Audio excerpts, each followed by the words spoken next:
सर्वसामान्यांच्या हक्काचा आवाज जागर जनस्थान।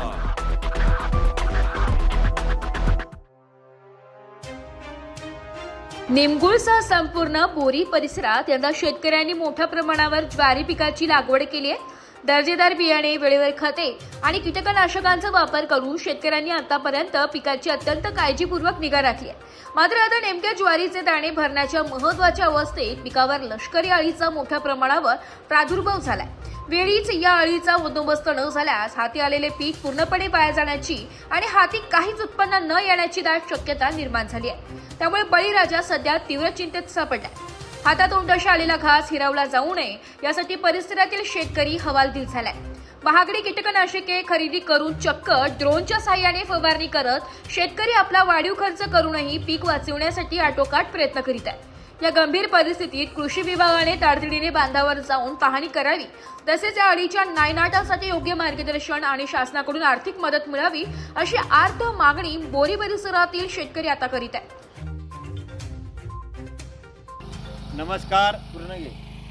बोरी परिसरात ज्वारी या पिकावर अळीचा प्रादुर्भाव शेतकरी हवालदिल किंवा चिंतेमध्ये।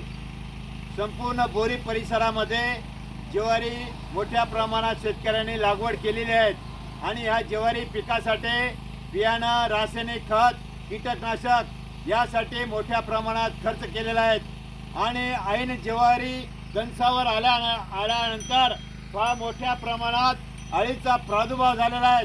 शेतकरी हवालदिल झाले आहेत आणि अशा रीतीने फवारणी कशी करावी हे समजत नाहीत आणि आज परत शेतकरी नवीन प्रयत्न करत आहेत आणि ड्रोन मशीनने आज फवारणी शेतकरी करत आहेत, कारण की हे पीक वाचवणं आणि उत्पन्न हे सुद्धा फार काळाची गरज आहे।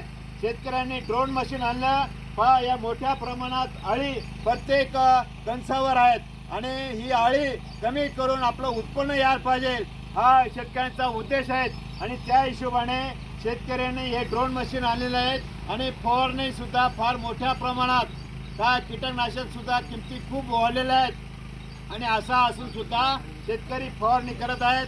मी शेतकऱ्याचं अभिनंदन सुद्धा करतो, परंतु सरकारने किंवा कृषी खात्याने काहीतरी आम्हाला एक भरपाई म्हणून सुद्धा द्यायला पाहिजे, कारण की हे पीक का उत्पन्न येईल का नाही येईल या चिंतेमध्ये आम्ही सगळे आहोत आणि अशा हिशोबाने आज शेवटचा पर्याय म्हणून शेतकरी फवारणी करत आहेत। मी निश्चितच ही फवारणीचा फायदा मिळेल का नाही मिळेल सांगता येत नाहीत, परंतु शेतकऱ्यांचा धाडस हे सुद्धा त्यांचं अभिनंदन करतो, कारण की हे निसर्गाचं संकट आणि पर्यावरणाचं संकट असे संपूर्ण संकट शेतकऱ्याच्या आजूबाजूला सगळे आलेले आहेत आणि आज आम्ही फवारणी करत आहोत।